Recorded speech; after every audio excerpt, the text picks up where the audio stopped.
الرحيم السلام عليكم ورحمة الله وبركاته الحمد لله وكفى وسلام على عباده الذين اصطفى. Today, some of the concluding remarks also of Imam al-Ghazali rahimahullah, after describing to us the negative spiritual diseases of man, he goes to talk about the positive things, good spiritual qualities and forces that lie within human beings. But before he begins that chapter on the good qualities, he talks about the necessity of mujahada and effort to remove those the despicable and lowly qualities of one's soul. The necessity is to make mujahada. Even that is not going to be necessarily the subject of today's lecture, because that mujahada has to be done under supervision, and I'm going to tell you why. These that Imam al-Ghazali rahimahullah ta'ala spoke about in this book, he did so because he had the opinion that these were things that a man could potentially combat, qualities which they could detect and remove from their own efforts. There are sometimes, though, and not all the time, there are other things and problems we have psychologically, spiritually, that cannot be detected by a master, and this is why they say you should have a sheikh. We're not saying that this is an obligation in Sharia.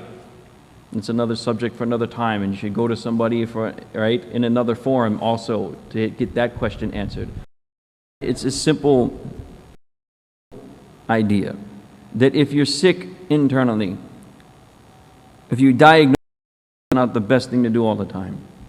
For instance, if I feel chest pains and I insist that I need to be taken because I have chest pain, so I need surgery.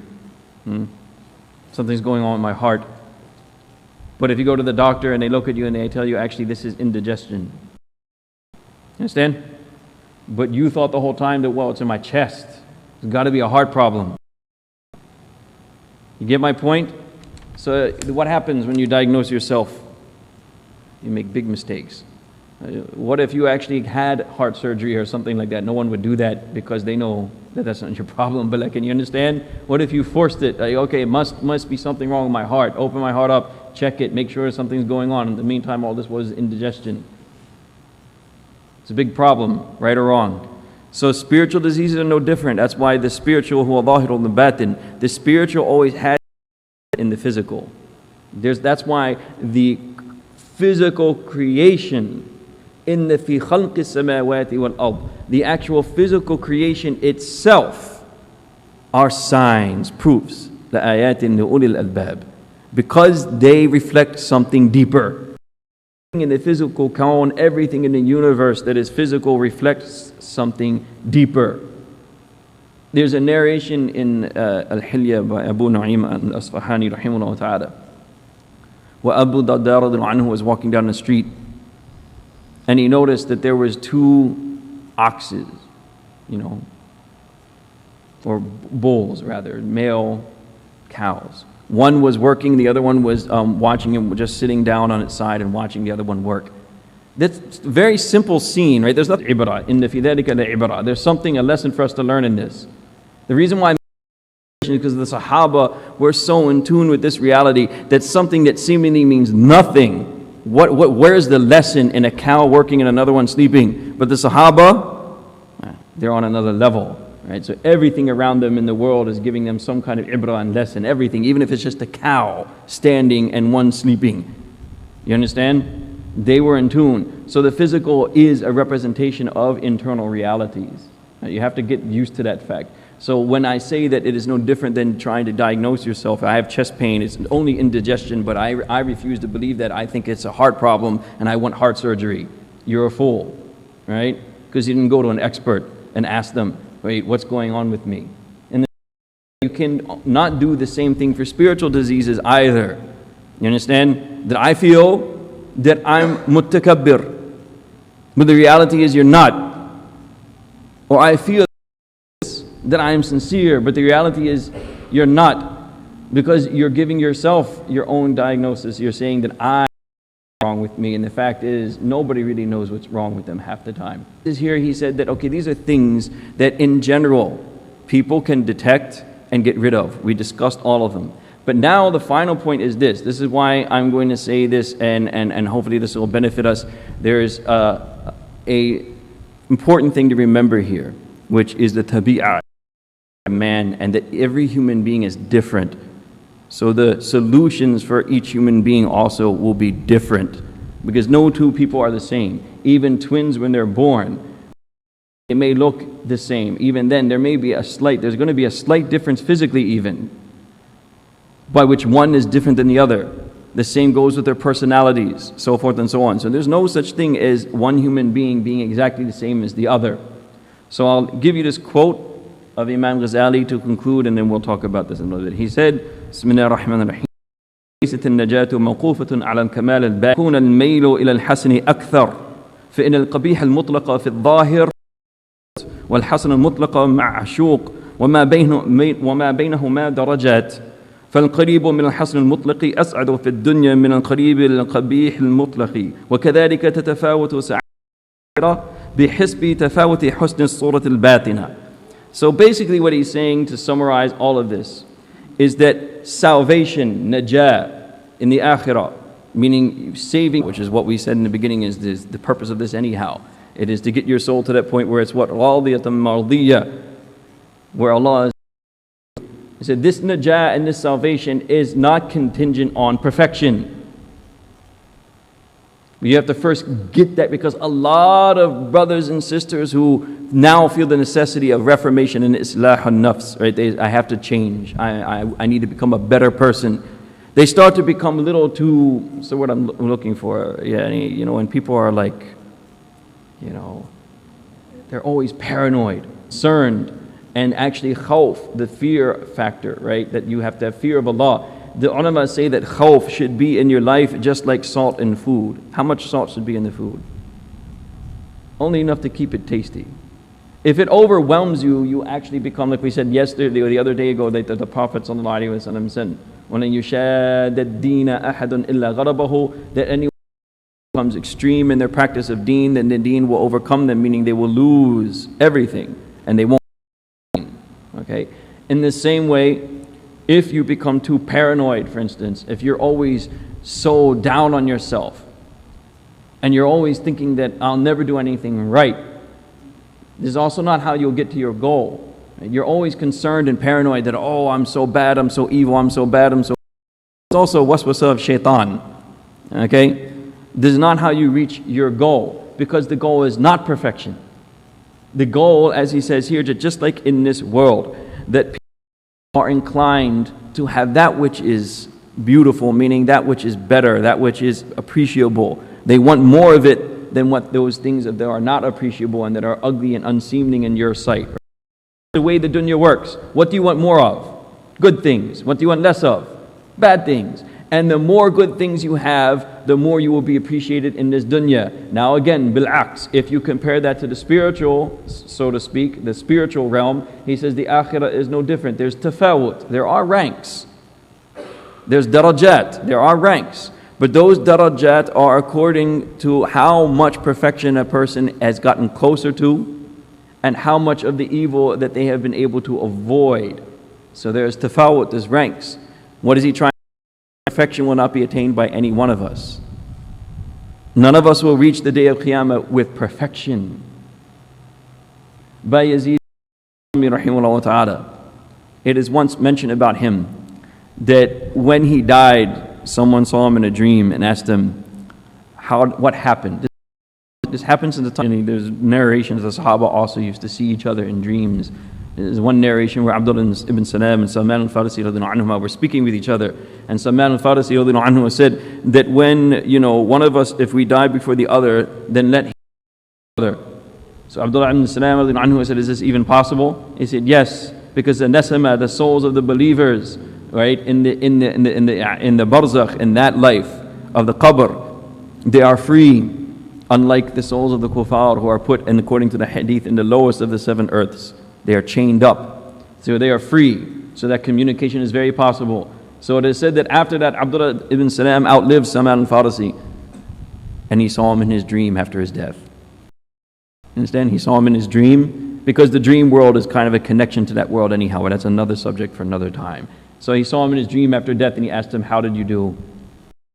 How did you fare in front of Allah? He said, I was honored, right? And I was given high ranks. And he said, what did you find the most effective in all of the things that you had that Allah honored you with? What was the most effective in the highest of these ranks? And he said, tawakkul. Right? Trusting in Allah subhanahu wa ta'ala. Trusting in Allah subhanahu wa ta'ala. So anyhow, Bayezid al-Bustami rahimahullah, the same thing. You'll find this if you read the books of tabaqat of the history of the ulama and shuyukh. This is a very common theme. A man dies and later on their murid or one of their students or someone knows them sees them in a dream. So someone saw Bayezid al-Bustami rahimahullah and asked him, what happened? How did you do with Allah? I was brought in front of Allah and Allah subhanahu wa ta'ala said, what do you have to bring? So Bayezid al-Bustami rahimahullah, Tawheed.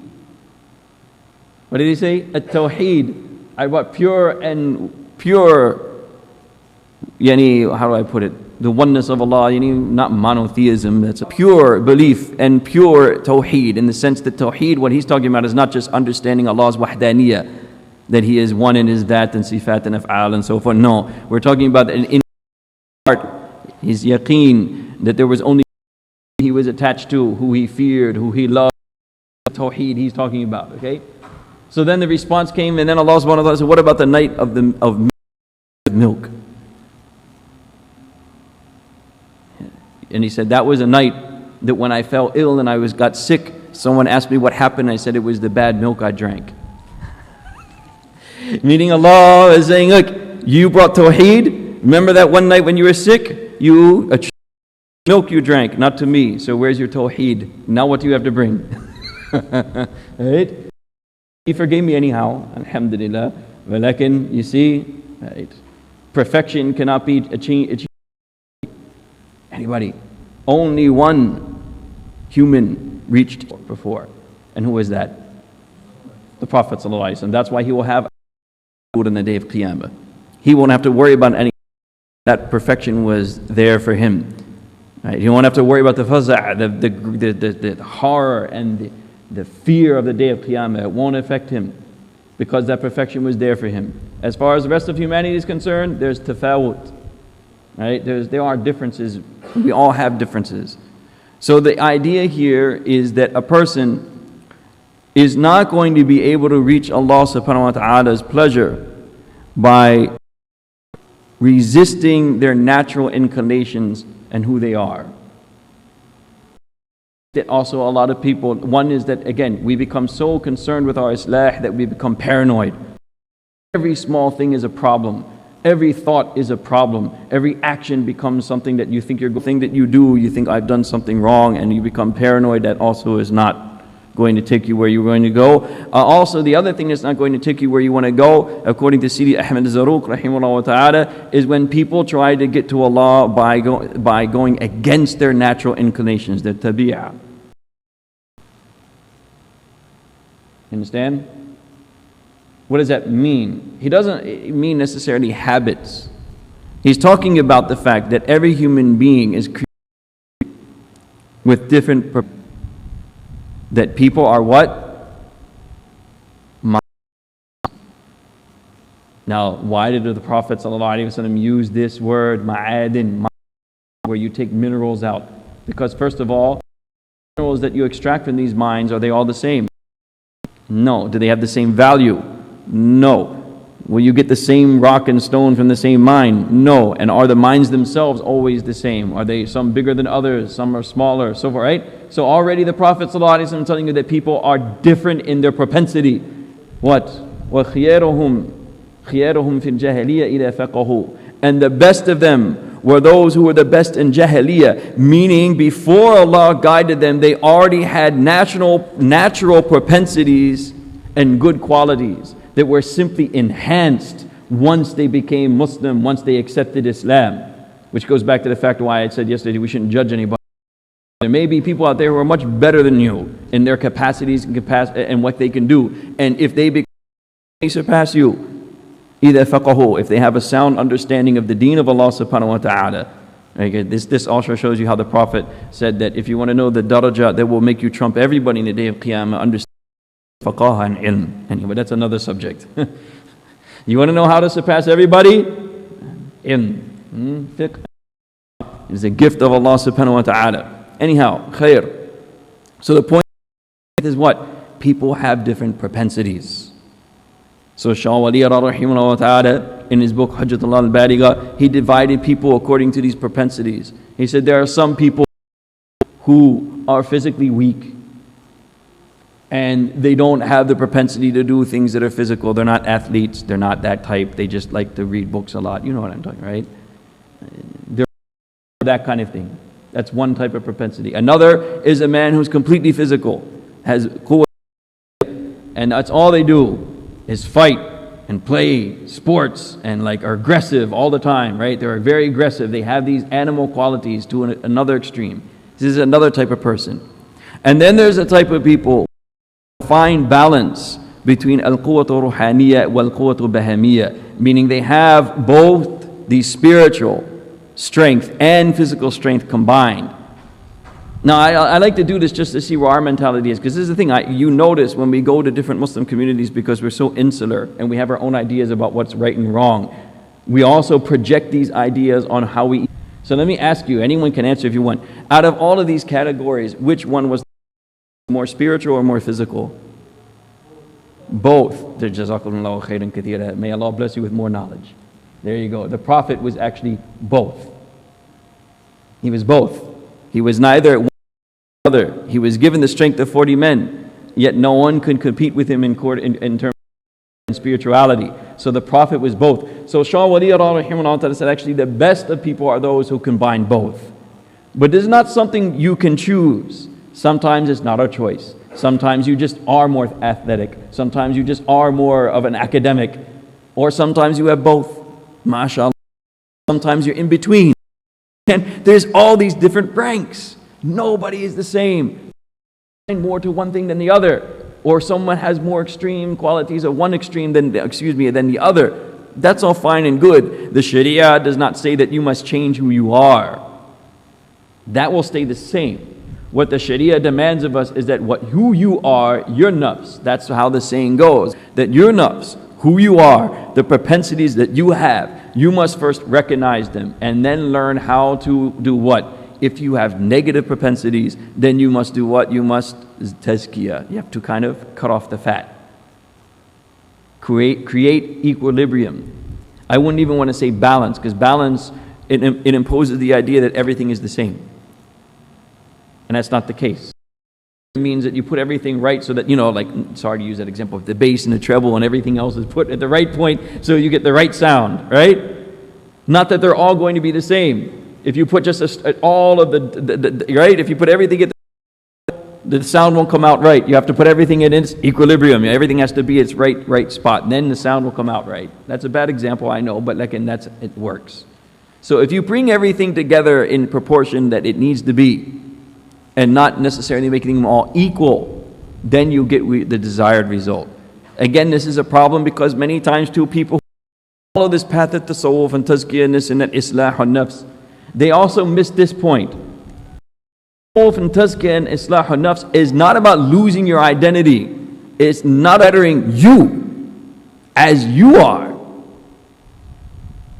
Because yes, there are times when people in a certain hal and spiritual condition, they are overwhelmed with the love of the Prophet, for instance, sallallahu alaihi wasallam. They mimic the Prophet sallallahu alaihi wasallam in everything he did, even in his practices which are not part of Sharia, which is fine. But you have to know in Sharia, at best, this is only mustahab. It is only what? Mustahab. And it's only mustahab with this condition that you're doing it out of love. That you're doing it what? Out of love. Meaning, out of the love of the Prophet sallallahu alaihi wasallam, I will mimic each and every personal practice of his, because I love him so much. This is examples of that in the life of they used to do that. But this is not what the Sharia expects of anybody. Do you understand my point? This is not what the Sharia expects of anybody. If somebody does this, again, love, because some spiritual state comes in, because mahabba for the Prophet, it's a spiritual state, they're so overwhelmed with it, they just can't help themselves. They have to just do this, right? It's fine.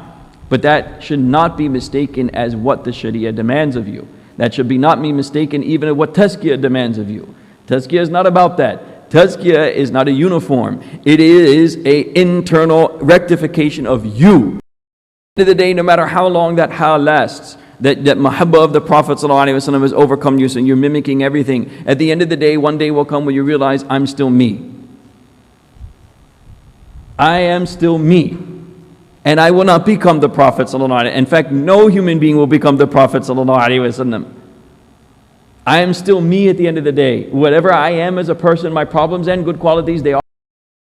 So then now I have to see then what the Prophet really said. Whatever I told you not to do, فَانْتَهُ, then don't do it.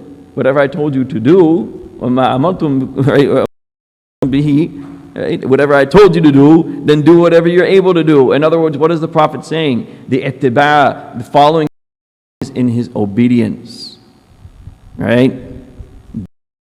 Don't do that. And then you realize that, okay, I'm me, I have whatever qualities I have. Let's find out in this deen that the Prophet said, do this, don't do that. What do I have? What are my capacities? Because when he said that وَمَا أَمَرْتُكُمْ بِهِ, whatever I order you to do, you do مَسْتَطَعْتُمْ, whatever you are able to do. Here's the key point, that there are many things that the Prophet told us to do, sallallahu alaihi wasallam, will be easier for other people to do than others. And even in the bare minimum sharia, there are certain aspects which some people will not be able to do because of their condition, like paying zakah, or any of the, even Ramadan at certain times, there's rukhsa. No, certain people don't have to fast. So what am I saying? Here the Prophet's making clear to you, what I tell you to do, you do your capacity. In fact, even Allah is saying that to you, فَاتَّقُوا اللَّهَ مَسْتَطَعْتُمْ. Have taqwa and consciousness of Allah as much as you are capable of. Because all of you are different.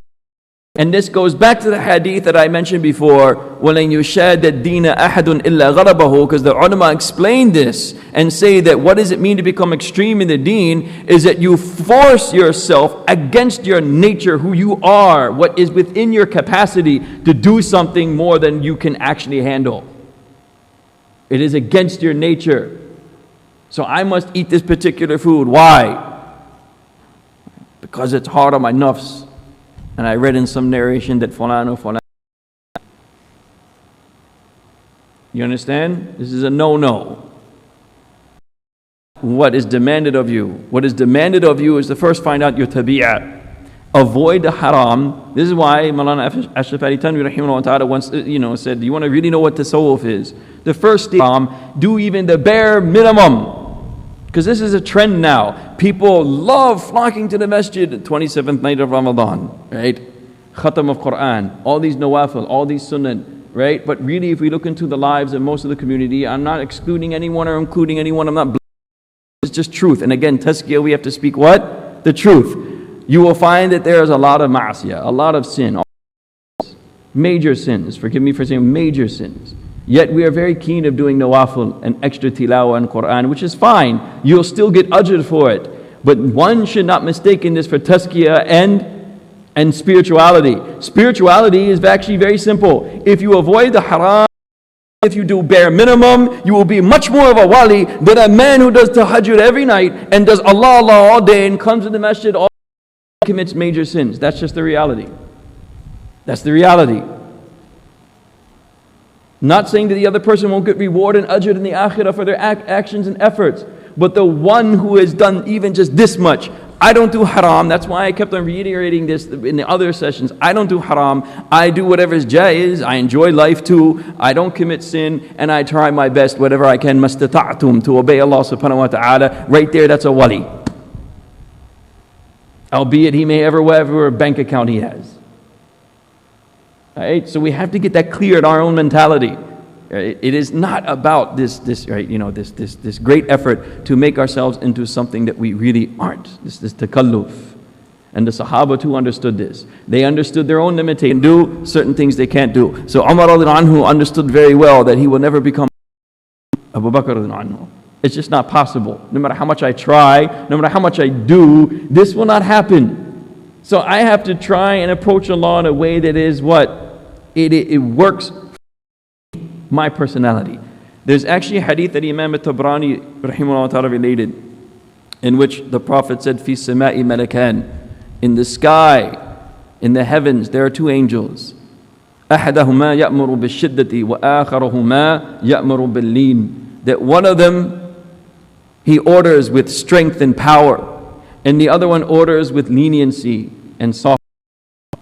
He said, أحدهما جبرائيل وآخرهما ميكائيل. He said, the one that orders with power, ذو قوة متين, right? The one who orders with power and strength is Jibreel. And the one who orders with softness and leniency, and he is who? Mikael. Then he said, there are two prophets. أحدهما يأمر باللين وآخرهما. The other one ordered with strength and force. And then he said, Ibrahim wa Nuhun. Ibrahim and Nuh alayhi salatu wasalam. So guess what? Ibrahim ordered with what? Softness. What happened when the angels came to destroy the people of Lut alayhi salam? What did he do? He argued with them. He tried to save them. You don't need to destroy them, do you? Really? He tried it. So he ordered with what? Lean, with softness. And the other one, who's Nuh, what did Nuh say? Rabbi la tathal ala kafirina dayyara. Right? If you're going to wipe them out, wipe them all out. Out, Ya Allah. All out. This is what the dua was. If you're going to do it, because Allah informed him. Innahum lamugraqoon. They're done. They're going to drown. So he said, okay, if you're going to drown them, might as well take care of all of them. Right? This was Nuh alayhi salam, bishidda. And then the Prophet said about both of them, the angels and these prophets, وَكِلَاهُمَا مُصِيبٌ. Both of them are right. Both of them are what? Right. And then he said, وَلِي صَاحِبًا. And I have two companions. One orders with leniency and one orders with strength. Abu Bakr and Umar radhiyallahu anhuma. And both of them are the of Islam, matter of fact, lies in the fact that people are different. This is another weird, concept Muslims have developed because of incorporating all these different ideas into our deen, especially in the 20th century. Like we read books, I don't know where, be Karl Marx or whatever, and they start thinking that deen is like some kind of communist utopia. Everyone should be the same, right? Everyone should have the same daraja. This is what Islam is about. Unity in Islam means everyone should be the same. Actually, nothing's further from the truth.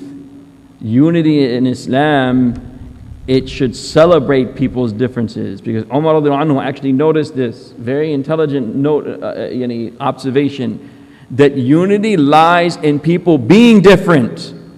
Because if everyone was the same, you wouldn't need anybody. Why do I need you? You're the same as me. You have, and whatever you have, I have. We're all the same, so we wouldn't need each other, right? Let's go our own ways. Why do people need? Why is there uns? Some ulama, and this is not the only opinion, but some ulama say the word insan itself comes from what? Uns. Sociability. To be together. You understand? To be together. And why did Allah make us that way? Because we're all different. We all have something that we need from each other. And the only way that we can unite is when we are different. You understand the point? That we all need, because you have what I don't have and I have what you don't have. And we all have to help each other with what we have and giving to each other with whatever it is that we need. And that's how human beings have this uns. Do you understand my point? So that the reality of unity is not in being the same. The reality of unity is being different. It is being different. So I'm sorry to bring that up, but the time is coming tomorrow or Saturday. We don't know. Everyone complains, why can't we have Eid on the same day? You know what that really means? As I feel really bad calling my uncle back at home and telling him we're celebrating Eid on a different day. It means I wish that we could just all be together. Why does having Eid on the same day, what does it have to do with the unity of the ummah? The unity in the ummah, realize that there are differences of opinion and you accept them, and if you have the Prophet ﷺ, no problem. Sami'na wa ta'na, right? That's fine. But we don't have that. So guess what? Oh well, we're just going to have to deal with what? The differences that we have, right? We just have to deal with it. That's why the Prophet ﷺ, al-mu'minu الناس ويصبر على أذاهم أعظم أجرا من مؤمن الذي لم يخالط الناس ولم يصبر على عذاهم. In this hadith, the Prophet ﷺ said that the believer who mixes with people and is now patient with the harm that they do to him. Because although we need to be around each other, the Prophet is being real with us. He's saying what? If you're amongst the people will do what? They'll hurt you. You have to be able to tolerate their abuse. The person who can do that has who does not bother mixing with people, nor can he tolerate their abuse. Is the Prophet ﷺ mentioned that both of them are believers. In fact, in the end of times, the Prophet said that there will only be khair in two people, one who is a mujahid and the other one who simply leaves people and goes to his own personal, right? He doesn't anymore. But both of them there is khair. Both of them there is khair. So even if a person can't deal with society and they need to be by themselves, that's fine. But who gets more reward? The one who mixes with people and deals with their problems. The only way you can overcome the issue of unity is when you learn the fact that we are all different. You cannot force, even in adab. This is the thing a lot of people don't know. Adab, right? Etiquette and social etiquette. The reason why it's very difficult to get books, right? Adab and etiquette, or books about marriage in English now, about how to be a good wife, how to be a good husband, whether they're from the Arab world or in the Indian subcontinent, and you bring them here, what's the problem? The social construct is totally different, and what is considered etiquette in one place is not considered etiquette in another. That's why even as an ummah we have to learn. Yes, there are some etiquettes which are wholly Islamic, meaning that the Quran itself, there are plenty instances where Allah subhanahu wa ta'ala teaches us social etiquette. When the children can visit and see the parents, for instance. There's many things. When you go to somebody's house and you knock on the door and see, all these things are mentioned in the Quran. So yes, there are many things that, but dalil qat'i, there's no doubt that the Prophet is not, it came to teach us etiquette, and these etiquettes are clear. But there are many things in between which the Prophet was not so clear about, didn't say anything about. Nor the Sahaba, nor anybody else. Why? Because there's certain etiquettes that are understood in every society that are just have to remain intact. Because they're not necessarily something against what? Sharia. So you just let people do what they do.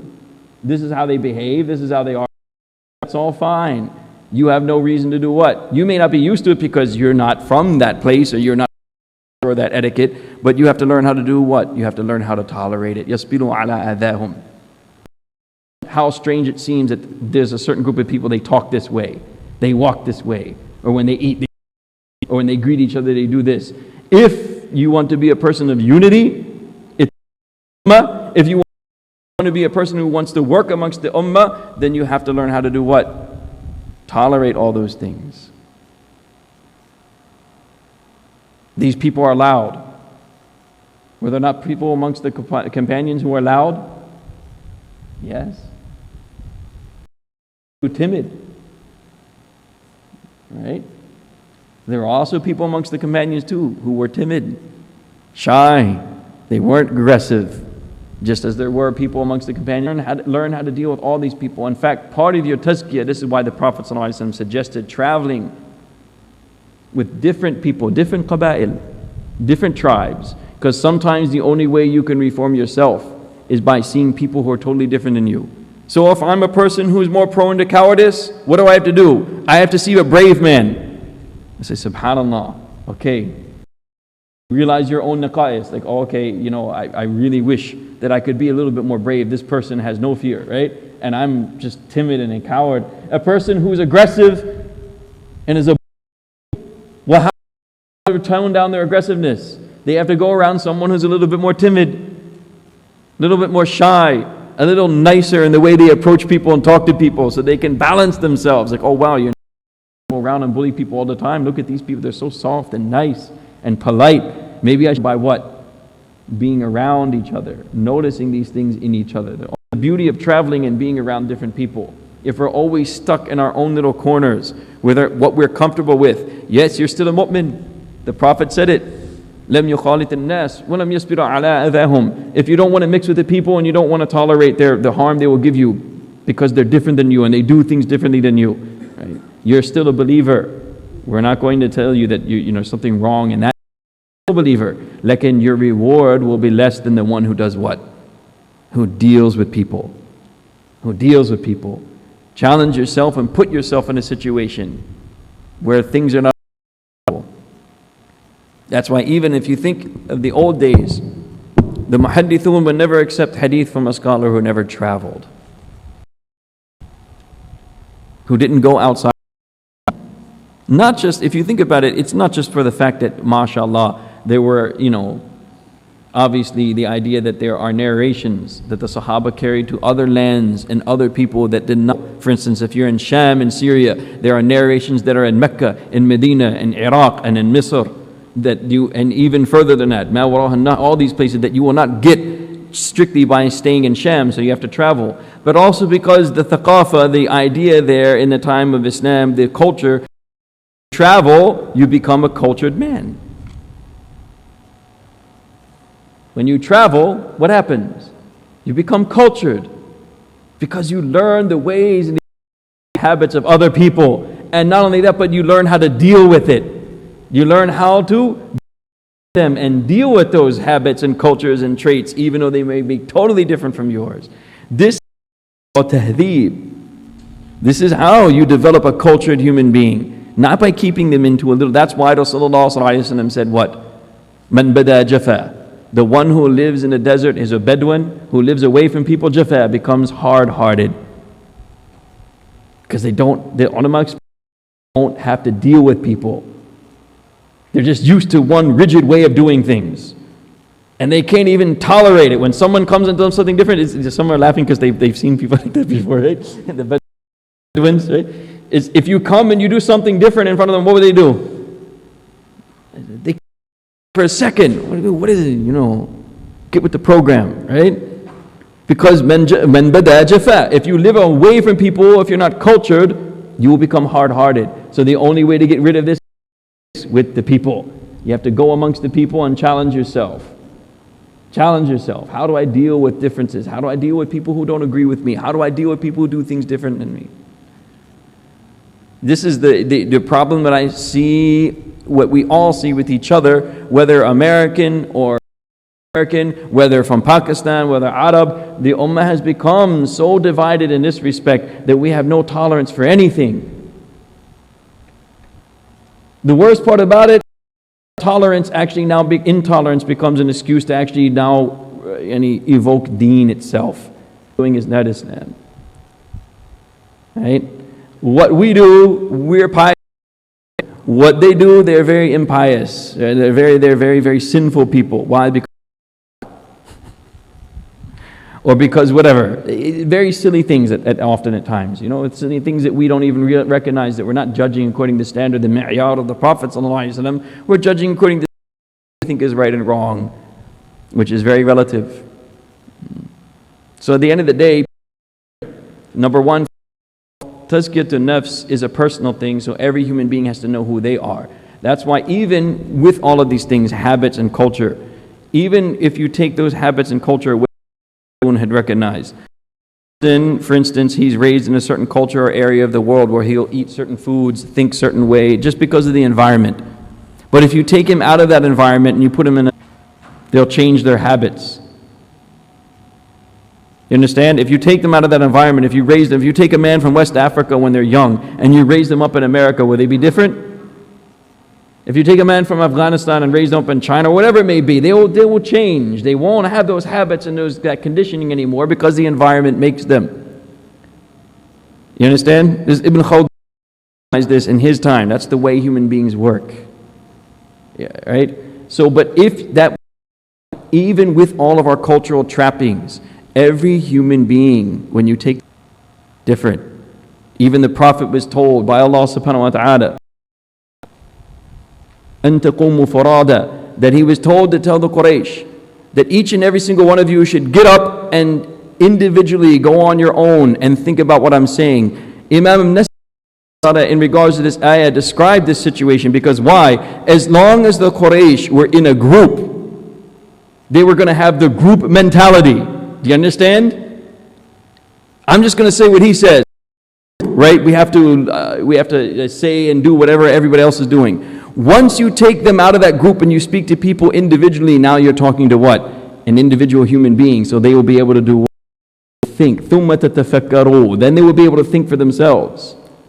You see my point? If you take the individual out of the group, you're now speaking to an individual who has their own thoughts, own ideas, own emotions, separate from the group.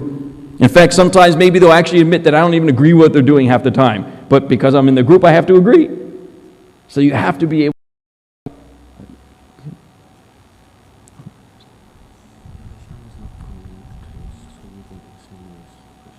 Oh, okay. Know that individuals are different, right? And when they're not in the group mentality, they think differently, they'll react differently. You understand my point? When they're outside, they will react differently, they will think differently. So you too, as a person, have to learn who you are, not using these other identifications, either that I'm American, or I'm Pakistani, or I'm Arab. Yes, these things do affect some of our habits and the way we think, no doubt. But lakin, as an individual, what is your tabi'ah? What is your nature? Things are aradi. Aradi means they don't make you a human. They're just by accident. They had come by chance. Allah gave you those things. They are not what makes you a person. What makes you a person is something totally different. Narrow it down. So who am I then? If my identity is not Pakistani or American or Arab or any of those things, if my identity as a man, as a human being, is something greater than that, then narrow it down. What are my propensities? Prone to anger? Or am I softer? Rahmah and lean. Am I more prone to intellectual things?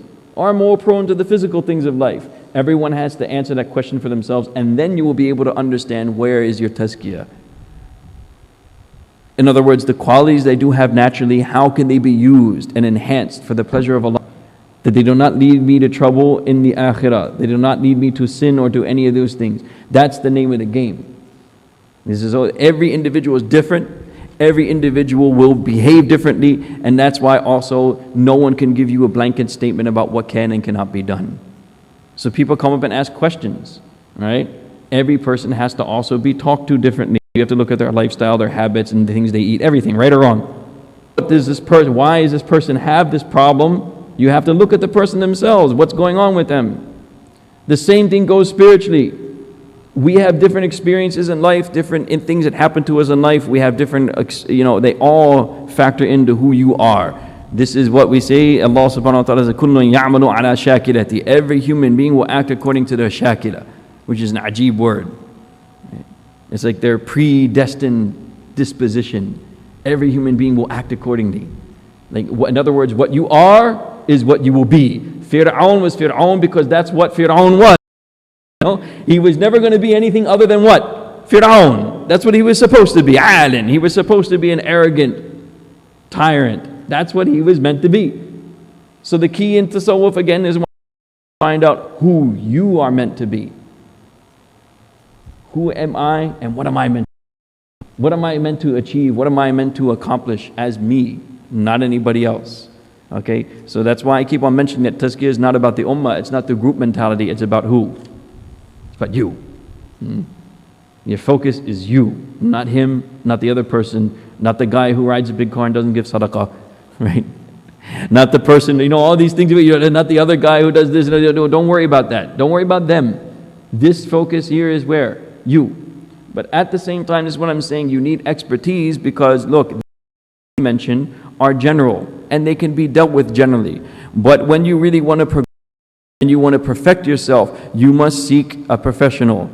Because the perfection is not what we're trying to get you to the point where your good outweighs what? مَنْ ثَقَلَتْ مَوَازِينُهُ فَهُوَ فِي عِيشَةٍ رَاضِيَةٍ. Whoever's scale is heavier on the good, then they will go to Jannah. They will have a beautiful and blissful life. So this is the idea. How will you make that for in your favor on the day of Qiyamah? Figure it out what it is I can do. How many gates are there in Jannah? 8. Are they all the same? Of course not. One is relegated for each different individual who has that capacity. There's only one person after the Anbiya in which all of those gates will call out, and that's Abu Bakr radhiyallahu anhu.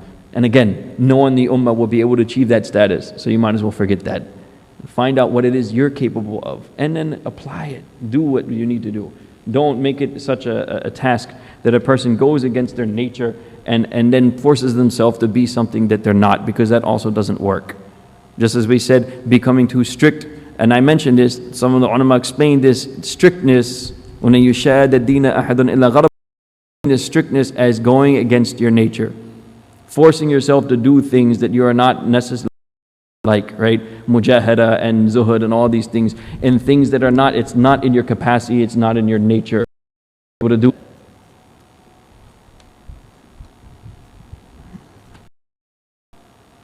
That's not in his capacity, because Umar has a strong personality. People should not say Umar was a irrational or hot-headed man. No. He had a strong personality. There's a difference. So when he saw something wrong, whereas Abu Bakr radiallahu anhu would tolerate it, like he saw the wrong that's going on, but he would just keep quiet and look at the person. Where Umar radiallahu anhu, his solution was, give me my sword. We're gonna stop this problem right here and now, right?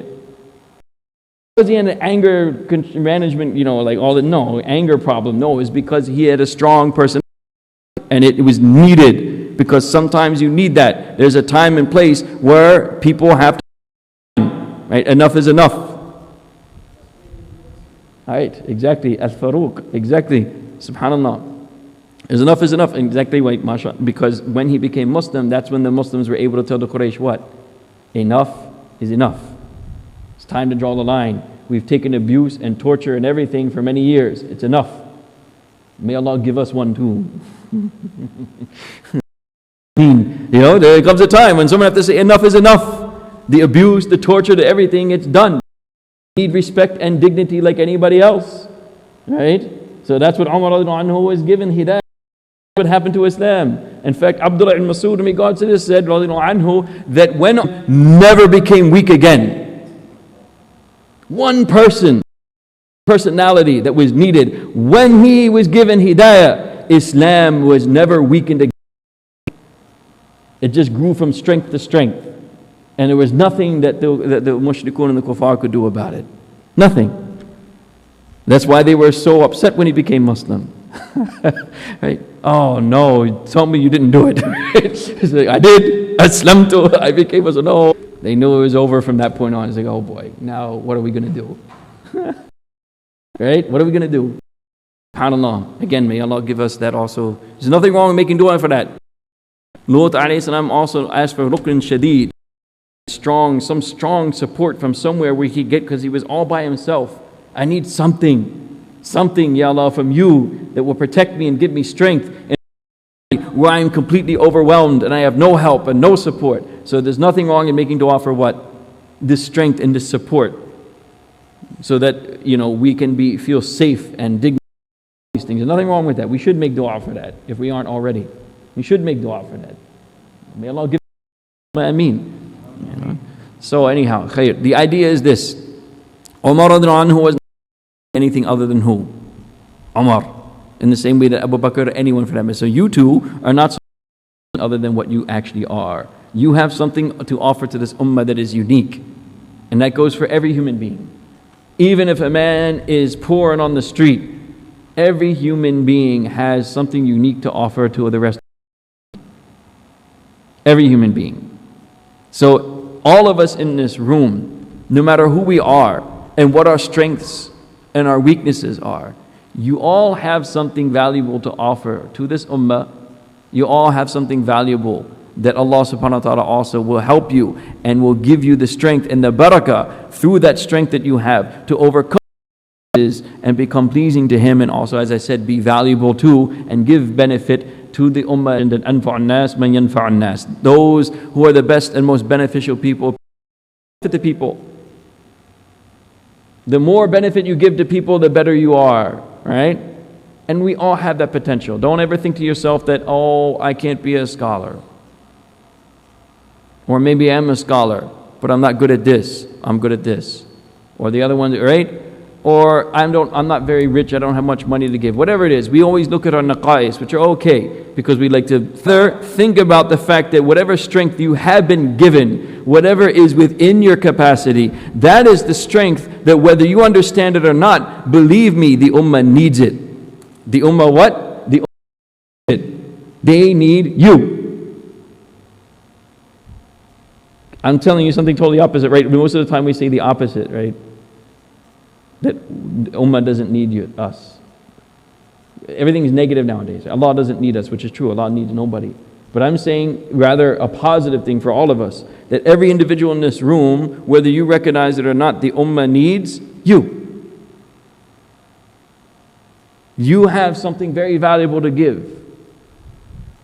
So don't think about this. Like I said before, don't get down on yourself just because we have bad qualities. Oh, that I'm not perfect. Well, what did Imam Ghazali say? Najah is not contingent on what? On perfection. It is simply allowing your good qualities to be you is good. So it's up to us in this room to make that decision. Ya Allah, whatever good I have, use it for khair. And whatever bad I have too, take that out also in else. Imagine that, right? Whatever negative qualities I have, use them too for good. Turn my sayyat into hasanat. Use even my negative qualities for something good. This is what tazkiyah is all about. Rechanneling that energy, that, so to speak, I hate to use that word, it sounds very hippie-ish, right? That energy, that vibe, right? Rechannel all of that, if it's negative, into a positive thing. Let it be used for something that's good also. And this is something that we should make dua for. And then after that, if we make mistakes, because mistakes will happen. The Prophet was once approached by a companion and he was worried, he was distraught. And the Prophet asked him, what's the problem? He said, my sins. My sins. This is the problem. So the Prophet gave him a dua. What is the dua? Allahumma maghfiratuka awsa'u min dhunubi wa rahmatuka arja indi min amali. That, oh Allah, your forgiveness is much vaster than any of my sin. Meaning your forgiveness is much greater than any sin I could commit. No sin. In reality, we say forgiven. When? When you leave it. So in reality, is there such thing as a sin that cannot be forgiven? Inna Allah yaghfiru dhunuba jami'a. There's no such thing as a sin that cannot be forgiven. So Allah, your mercy is much vaster than any of my sins. And your vaster than any of my sins. And your mercy is a much greater source of hope for me than my actions. Again, telling us that what? You're not going to be perfect. Even if you didn't sin your whole life and you thought that you were perfect and you prayed all the time, if Allah Ta'ala with adl and justice, and just to take into account your prayer, where's your khushu', where's your khudu', where's your concentrate, everyone will be finished. So he's saying what? Your mercy is a much greater for me than any of my deeds. This is the dua that the Prophet, in other words, psychologically, he's trying to what? Think positive. Think positive. Think of qudra and power. Think of Allah's ability that it's not limited, and no matter how bad you to Allah with your sincerity, then Allah subhanahu wa ta'ala will forgive whatever it is. Wala ubadi. And Allah doesn't care. It doesn't mean anything to Allah subhanahu wa ta'ala. Will it hurt Allah to forgive you? Will you diminish Allah's qudra and azama and power and wahdaniyah because He forgave you? No, because you can't threaten Allah. The reason why today in this world, again, not to use a bad example, why can't a gangster or a king or someone with that kind of physical power forgive somebody? Because if I forgive him, then everyone else will think they can abuse me. So I have to show that what? That I'm strong. I have a strong to me, I'm going to hurt you. Why? Because then everyone will be afraid of me. If I let the person go, then nobody will be afraid of me.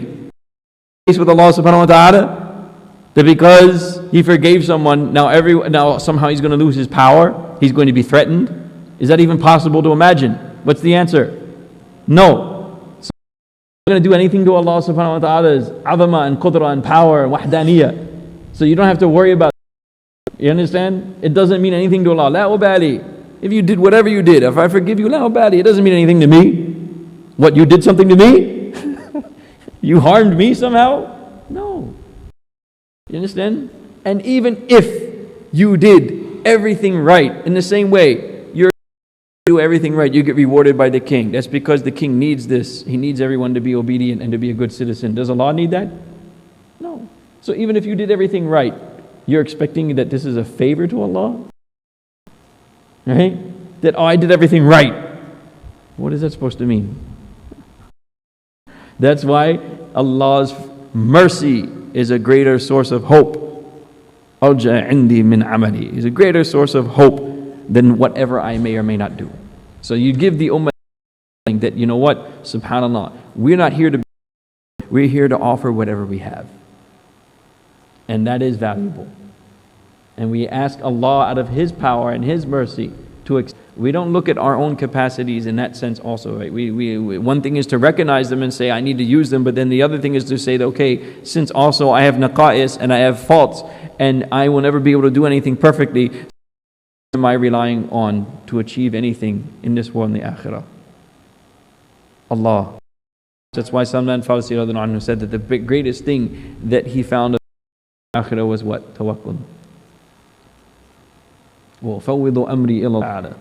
I'm not looking at my strength or anything like that. I'm allowing Allah to use me and in whatever way He wants to, and Allah be Allah. This is the beautiful thing. You allow Allah to be what? Allah subhanahu wa ta'ala. Because He can use the weakest of things, the most incapable of things, to do the most powerful of things. Right? أَلَمْ تَرَ كَيْفَ فَعَلَ رَبُّكَ بِأَصْحَابِ الْفِيلِ. Right? You don't have to have anything. Right? So all you have to do is be in tune with Allah subhanahu wa ta'ala. Anyhow, khair. So we'll leave it at that. I wanted to say more, but I mean, we've done enough. Know that a human being has been created too. Every human being is created in the perfection that they have been created. Tazkiyah, so that you become pleasing to Allah. Radiyatun mardiyah. The ayah of Quran which tells you all of this in reality. Right? الَّذِي خَلَقَكَ فَسَوَّاكَ فَعَدَلَكَ. Allah is the one who created you and made you in perfect proportion. So you are, as I said, exactly as you're supposed to be. And that's how Allah wants you to be. And that perfection is there wherever who you are. You have been created exactly as Allah wants you to be, and that in itself. Don't think of being somebody else. Think of who you are and ask Allah to use it for good. You understand?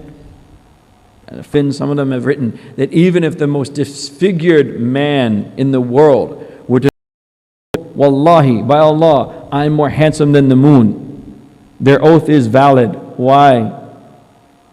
لَقَدْ خَلَقَنَا الْإِنسَانَ فِي أَحْسَنِ تَقْوِيمٍ. Even if he's the most disfigured and whatever, person in the world, if they were to say the moon, their oath is valid because Allah has created every human being in that perfection. Fi ahsani fa'adalak, in perfection. Whatever it is you are. So don't worry too much, don't get down on yourself, don't get down on the rest of the ummah. We are what we are, the situation is what it is all from Allah subhanahu wa ta'ala. Does that mean that we are nothing and we should down each other? Like, today everyone likes to say, oh, we're the people of the last days. We're all worthless. This is what the Hadith says, that the people in the last days will be what? Juthala, meaning worthless. They'll have no worth. They'll be like the wheat and barley when you shift it. That's what it is. It's like, have you ever seen that? People shifting wheat before they make bread. You have these chunks that they can't use. They throw it away. It's juthala. They don't need it. It's nothing. Or zabul sayyid. Zabul sayyid. Like when the rain comes down off the else after a storm, it carries with it what? All the debris, which is trash. It's Allah's way in nature to take out what? The trash. You understand? So this is how the Prophet said that people in the last, which means what? Totally worthless. Because we're so infatuated with the fact that yes, days. There's no doubt about that. That doesn't mean Dajjal is right around. If you want that, you're insane. So no offense. This is a sharru fitnatin yunta. Human being is awaiting. You don't want, even though Imam Mahdi and Isa and everything will come back, you don't want to know what happens until that point. You think death and destruction is bad now?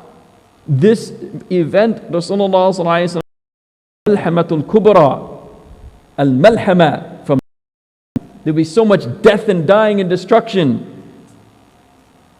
It'll be al-malhamatul kubra.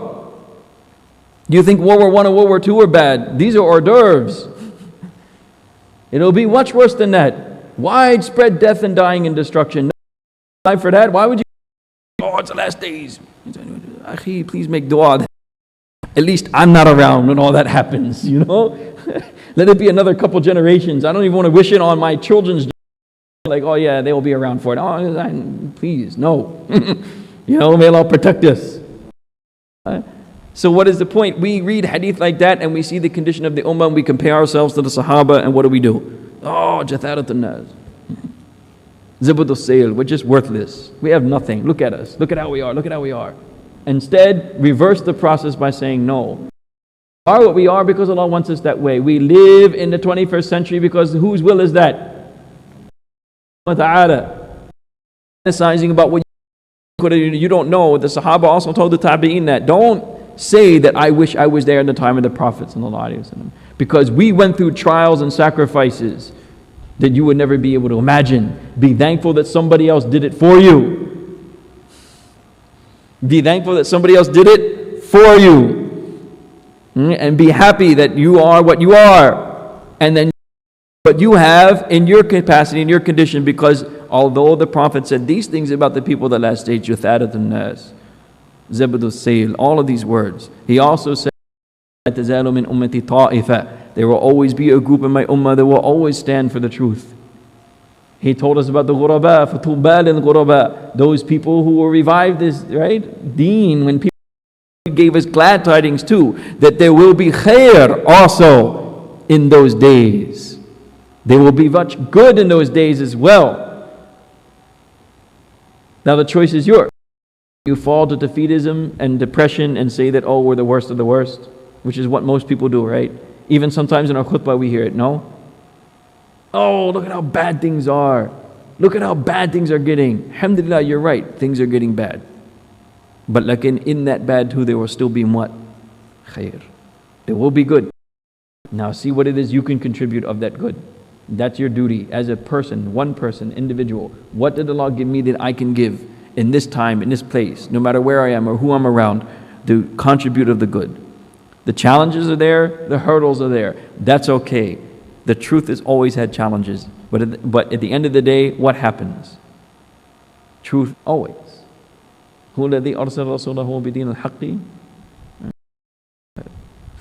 لِيُظْهِرَهُ عَلَى دِينِ كُلِّهِ. It'll always prevail.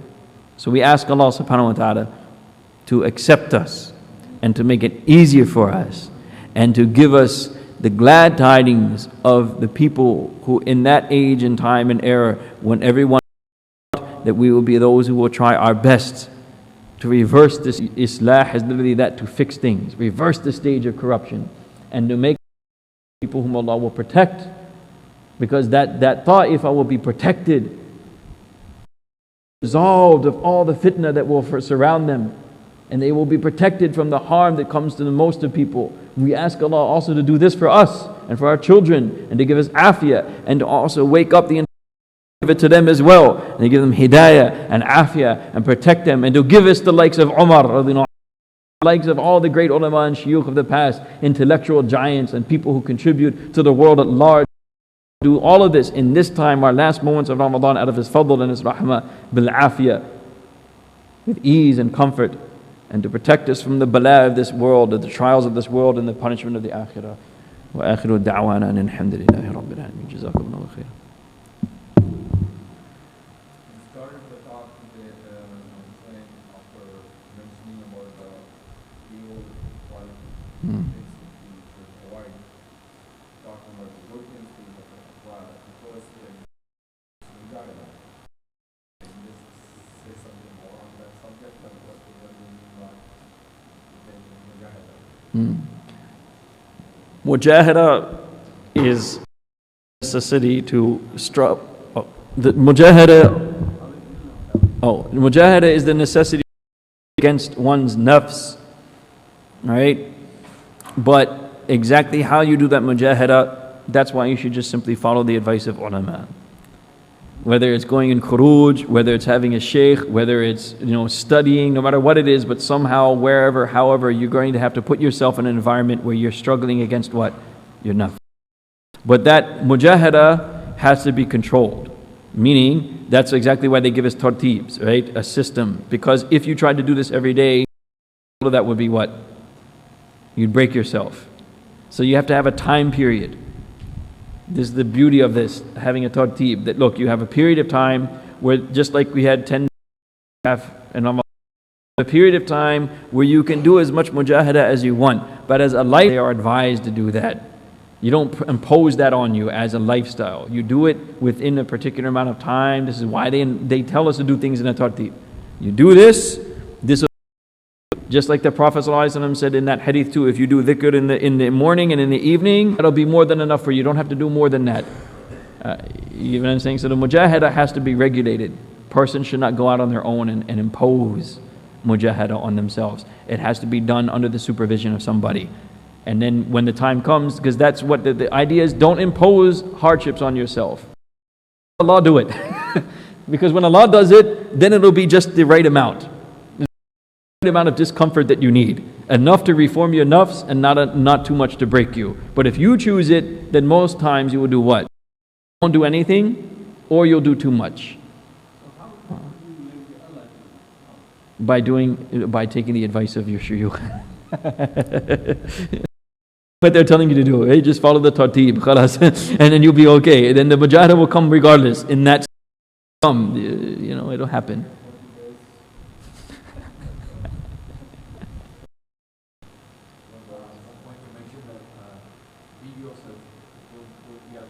Huh? So what if we are trying to follow the steps of Prophet?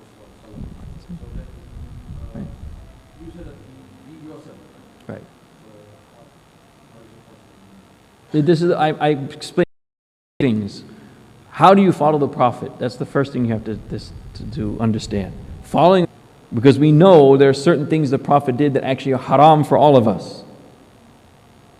So you've already ruled out the fact that not everything the Prophet did you will do, because there are certain things the Prophet did that you cannot do. It's haram for us. Can you have more than 4 at one time?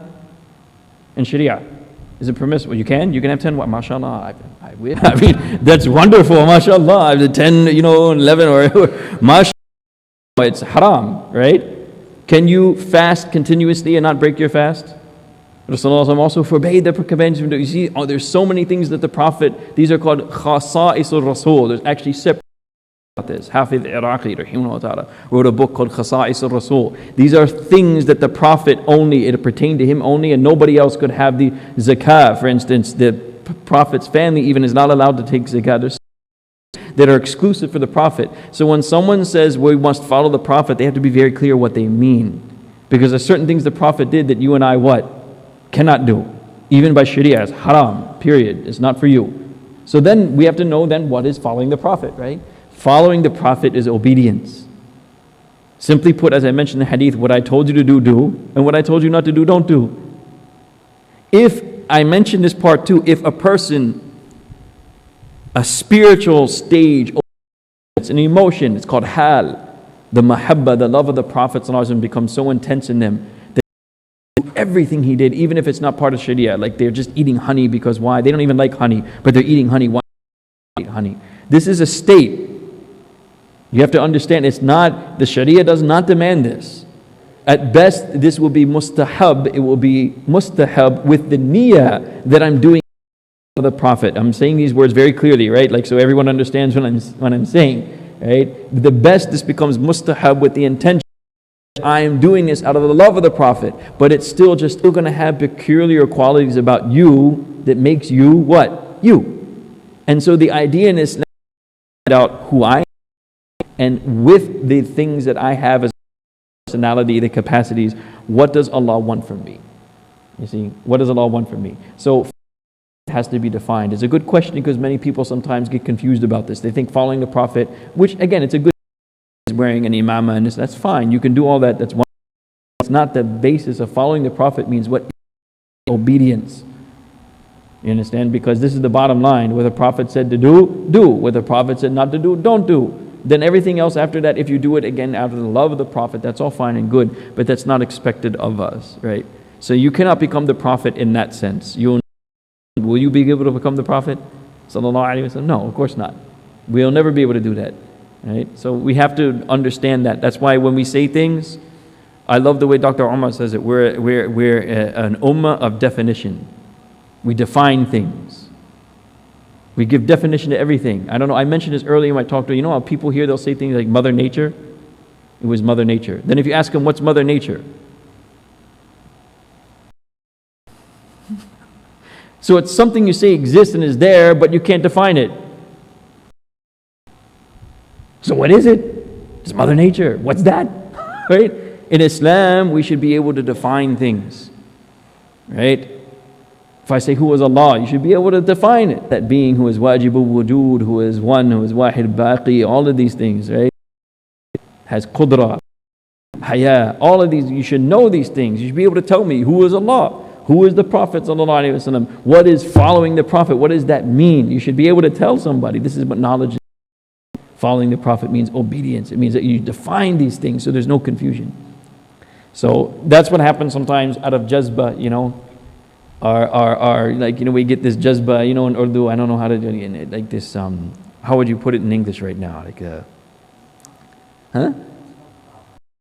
jazba, you know, like you have this desire, this, you know, getting carried away? Jazbat, getting carried away. So, right? Zeal, there you go, right. You're overwhelmed with this zealousness, perfect, zealousness that you find the dhikr of Allah and it's sweet. There's a sweetness in the dhikr of Allah you can't find anywhere else in the world. But then, when we don't come back down to earth, we begin to go again to these extremes, like, you know, qabd. You know what qabd is? It's when Allah Tabarak wa Ta'ala takes that sweet feeling away from you to the point that you don't even feel like doing ibadah. You don't feel like making salah. You don't feel like making dua. You're tired. You don't want to do it. Your nafs is fighting you out of it. This is actually better for people. Why? Because Allah is teaching you ikhlas. He's saying to you that you're not worshipping me because of a good feeling.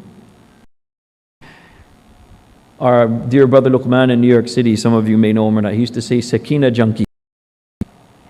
You know, you have junkies, it's Sakina junkies. Right? I want to feel good. I want that Sakina to come to me. What Allah wants is that you become obedient with or without it. So the day you feel like making fajr, it's important to remember, because people get worried about that too, right? Like, oh man, so evil. Why? Because I don't really feel like doing this stuff. You know? Like, it's really hard for me, and sometimes I think really bad things, and sometimes when I make dua, I don't even feel like making dua. I said, that's even better. Why? Because you're doing it out of ikhlas. You're not doing it because you feel good, you're doing it because Allah wants you to do it.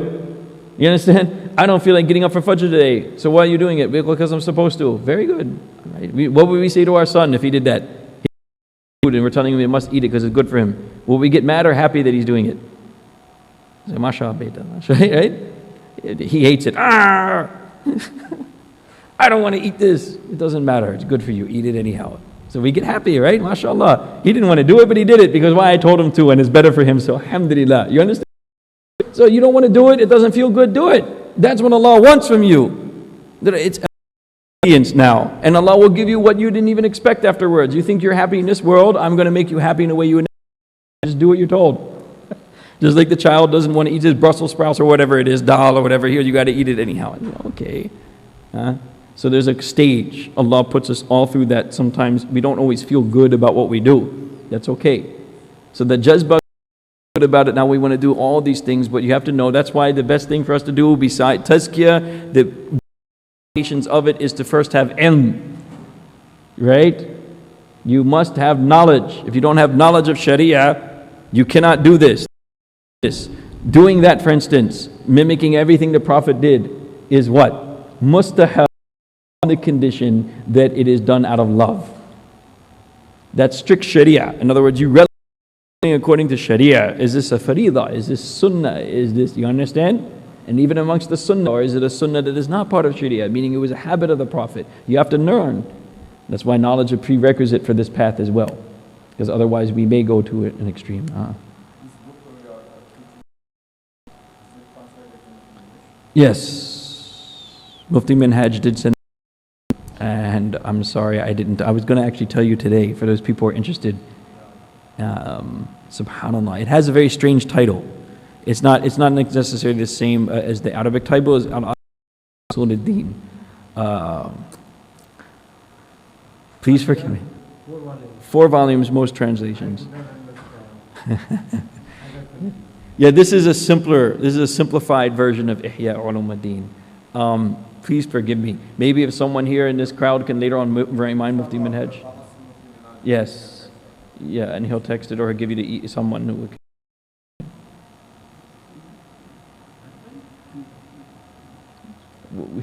Inshallah.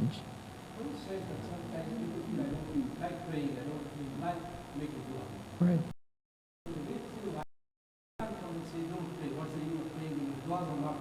Right, of course. Obviously, that's all from shaitan. So.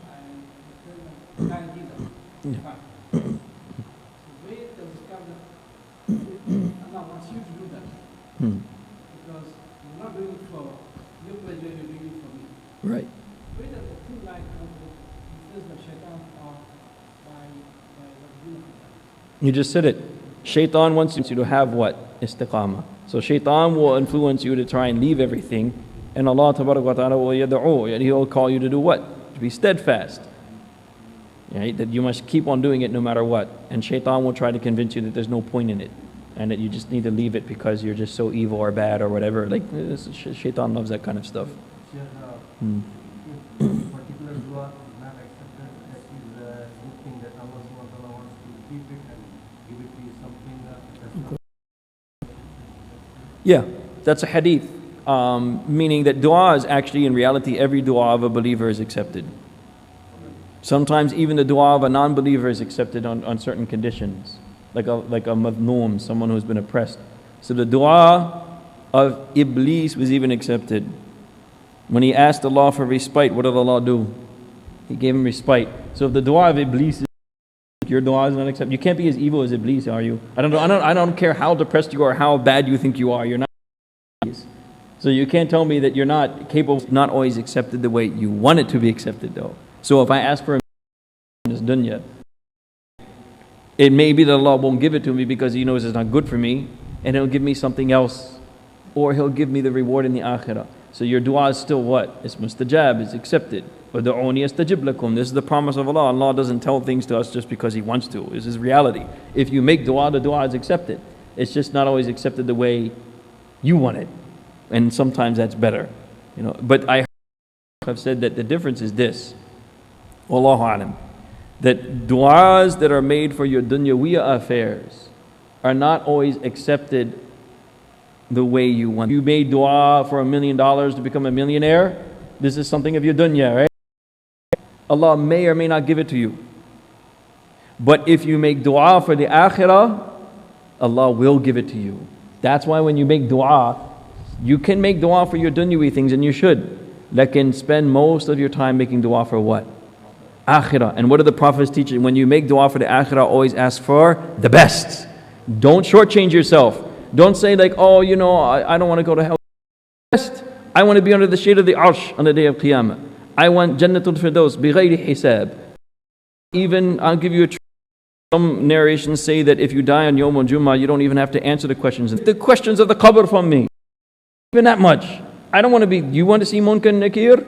Be my guests. I don't want to see them. You can take that burden for me, mashallah. He wants to see them. I can live without that horror show. You know how people go to like those amusement. Yeah, the horror. Right? People like to get scared. I'm good. MashaAllah, I don't need it. I don't need Munkar and Nakir. Lift the su'al from me. Let me drink from the Hawd of Kawthar. Let me do all these beautiful things. Don't feel shy about it. Make dua for it. Because, they say that those du'as are accepted as you make them. The du'as for the dunya, because this dunya, it has a purpose. And Allah's got a plan for it. So everyone gets everything according. Right? You understand? So if you're meant to have $1 million, you'll get it. If you're not, then Allah will say, okay, you wanted $1 million, that's okay. You won't get it here. If you're not meant to have it. And if you're meant to have it, alhamdulillah.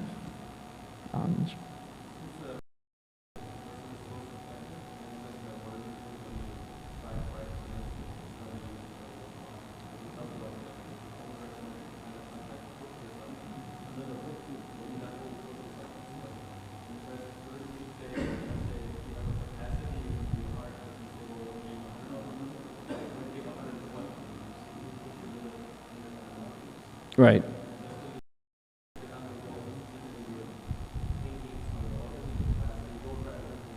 That's why I said at the end of the day, what? These things, these qualities we spoke about were very general. If you want to go further than that, what do you need? Expertise. You won't be able to always find that out for yourself, that where and when I'm not pushing myself and when I am pushing myself too far. Right? Because that's the two extremes. Either you're not pushing yourself enough or you're pushing yourself. One is not always, it's like everything else in the world. When you need trainer. They need to push you when you need to be pushed, and they also need to tell you when you're doing too much. So the same thing goes for the spiritual affairs as well. People don't like to admit that because it's a thing now to say you need a shaykh over you, but that's the way it is, mashallah. Yes.